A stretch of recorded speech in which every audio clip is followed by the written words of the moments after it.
For me, the whole story is about everything crumbling, emotionally, mentally, physically, obviously, with the house. And it looks at a story about how this family is going to be able to overcome the challenges that they have and overcome that crumble of the house and the emotions and physically in the relationship.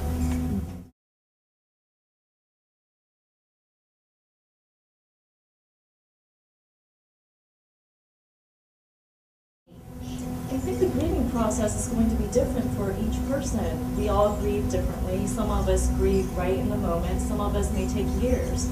So given that this situation was just a year later, actually to me it's not that long of a period.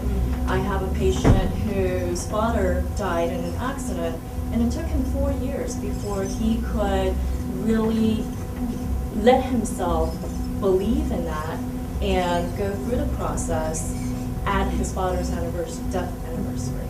So I think, the time span, it really depends on how each of us process emotions and how each of us cope with difficulties and tragedies and traumas. Another aspect of what happened here was the interdependence between the mother and the child. Oftentimes how we grieve also depends on how open our family members are, our friends are in discussing and talking about it. And in this play, the mother wasn't really prepared to talk about it, and it sounded more like Janice was ready to talk about it, wanted to go through the grieving process. And it was the mother who wasn't ready. Sorry.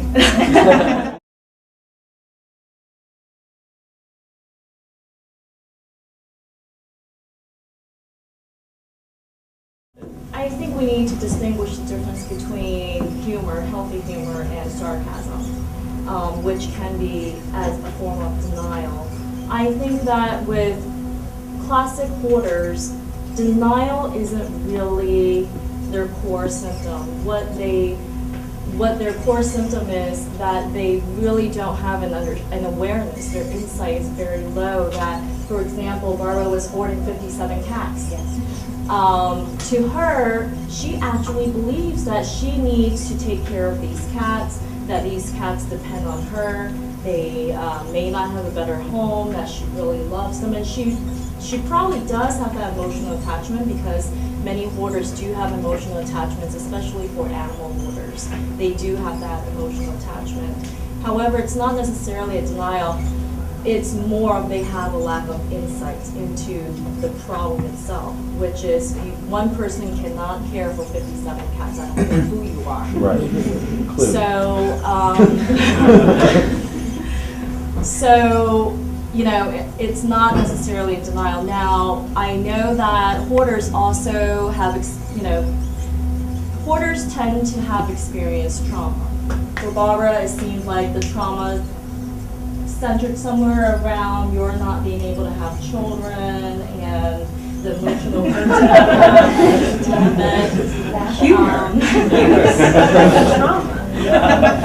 and a lot of animal hoarders, they grew up in homes where the attachment style to the parents are inconsistent. So hoarders can come from abusive families, can come from neglectful families, and because of that, they don't have that emotional attachment, and they find that emotional attachment to their objects. But they're like functional in life other than that. No, they're not. No. One of the main have jobs and stuff, or most hoarders do not have jobs. Most hoarders do not. How do they pay for them? Right, they can. Most hoarders are on welfare. They're using their welfare checks to pay for all the food you have to buy, for the fancy feast, all the fancy feast you have to buy. One of the classic symptoms of hoarders is that they have difficulty with information processing. So they have difficulty with their attention, memory, categorization, decision making. And a lot of hoarders, they are at a point where they're so debilitated that they're not able to hold down jobs. And why am I listening to her? Why am I listening to anything Robert says? Okay. I don't know. Usually hoarders people into their homes. In fact, they tend to be very isolated people, not having a lot of friends. They're usually ashamed and embarrassed about their homes, and yeah, it wouldn't be typical for even family members to go into a hoarder's home.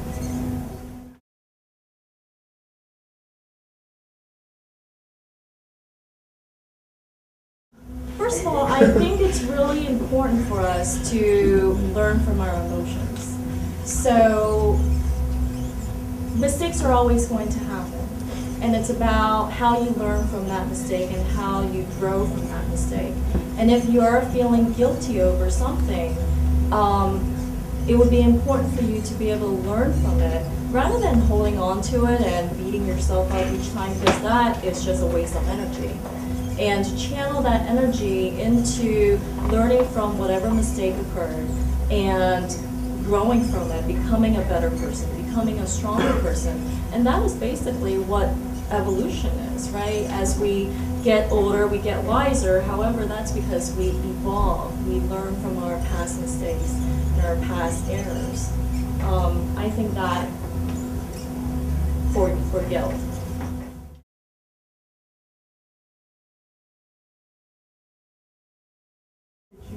Well, usually Barbara wouldn't want to come into treatment. Right?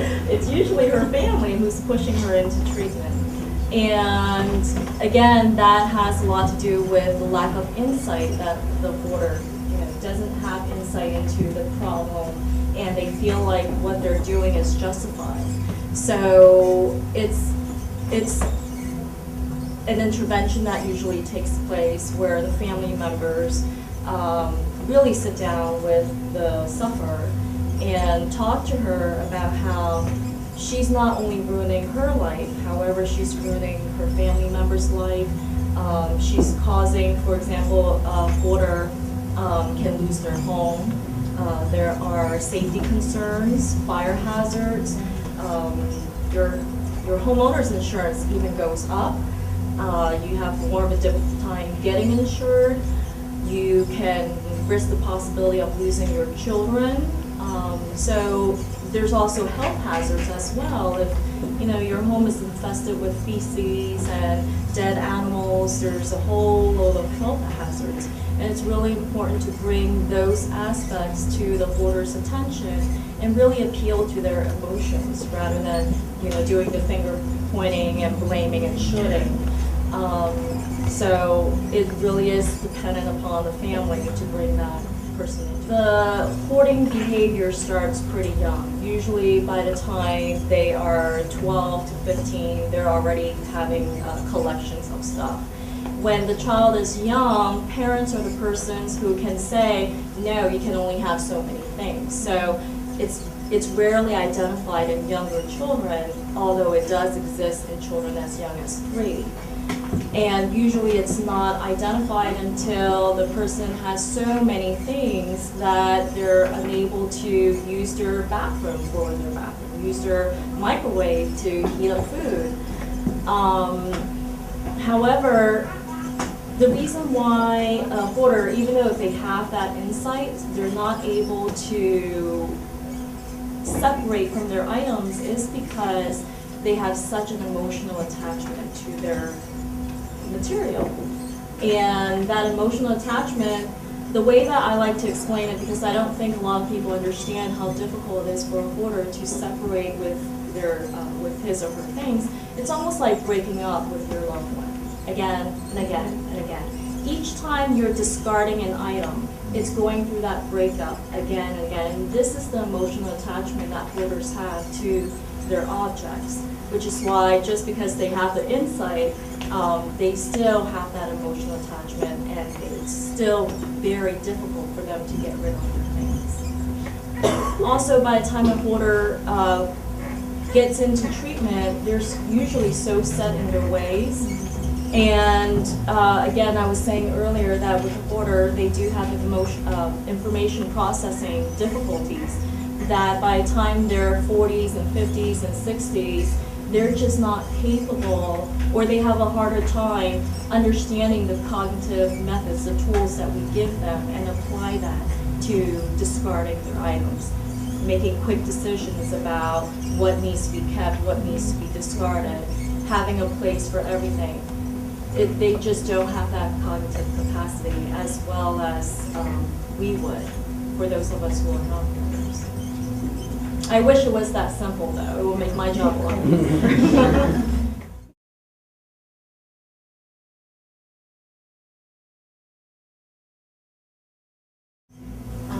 The grief journey model that I like to follow is from Dr. J. William Gordon, and it says that every griever has to go through 4 tasks, and the first task is accepting the reality that the person has actually died. So every first holiday or first event that happens is a new, every time the person goes to pick up the phone and the person's not there, or the place setting is empty at the holiday table, that is part of that accepting the reality. And then right along with that is experiencing, task number 2, experiencing the pain of the death. So we often try to take medicine, overshop, overeat, over whatever to try to numb out the pain instead of actually experiencing the pain. Because we in America, we don't really like pain. I don't know if you knew that. So we try to get over it as quickly as possible. And the healing comes from experiencing the pain, the guilt, the sadness, and processing through it. So that's the second task. The third task is adjusting to life without that person. So every role that person played in the life, so whether it's the cleaning of the house or fixing things, you know, who can you hire to fix something? Which one of your friends has a husband or a wife that's really crafty and can come over and fix things or something like that? So who's going to do those roles? And then the fourth task is reinvesting in life while still memorializing the loved ones. So in the old days, Freud used to say, take everything down off the walls, move, you know, reinvest in life, get over it, basically. And what we like to say now is that closure is for bank accounts, not for love accounts. And that instead you have to find a balance between honoring the deceased person and investing in the life around you. So that's that. And then every holiday that comes is this mix of dealing with the empty place setting, the traditions that are no longer there, who bakes the pie, who brings the jam, who buys the cool toys, who does the Christmas wrapping, whatever role that person plays, as well as just a general lack of interest in anything that brings pleasure or just things don't feel as good anymore. So do I really want to go to Aunt Susie's house when my mom's not going to be there anymore? And those kinds of holiday things come up regardless of the time of year that someone has died.